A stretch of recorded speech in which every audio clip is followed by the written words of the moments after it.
Step 6. Record check transactions in an Excel sheet.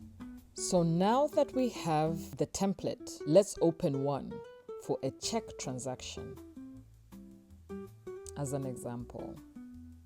So we've already filled in the balance brought forward from the previous month, which was $200.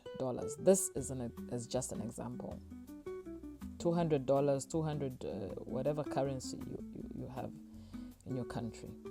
So under date, we're going to put 1st of January, 2025. And then we're going to put, so each of these details are details from each check voucher. So voucher number 100,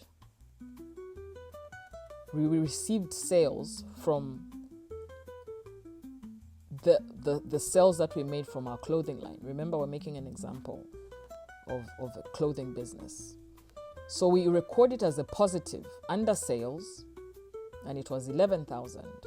So this came into the bank account. Remember, the check voucher only records transactions in a bank account. So on the 1st again, 1st of January again, voucher number, say 101, payee, let's say we withdrew from the bank some petty cash because we need some petty cash to run the day-to-day expenditure, okay? So we're going to go to petty cash, which according to the chart of accounts is 002. So right there. So because we're withdrawing from our account, it is a negative. Everything we withdraw is a negative. Anything that is deposited or anything we receive will be a positive. So our petty cash, and you can have a policy, your petty cash can be 1,000 per time. Okay? So there it is. And under totals, it automatically comes because remember we already put in the formulas. Okay? So let's say it's the 3rd of January 2025, and it's voucher number 102. And remember, the voucher numbers all have to have supporting documentation attached to it because we need to know the details of every transaction. Okay.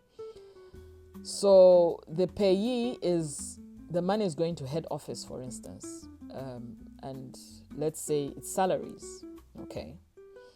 So we're going to pay salaries worth 2,000, and the total comes in there.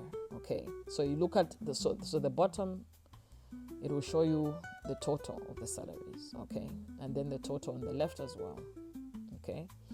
And if you look at the balance carried forward, if we ended here, the balance carried forward would be 8,200. Okay, so we fill in all the other transactions for the month. Let's assume we have other transactions that have come in. And then at the end of the month, what we'll come up with is a whole transaction for the month of January. Only January. So we're not going to put February in this month. So we have the balance brought forward from December 2024, and then we have the transactions for 2025 right there.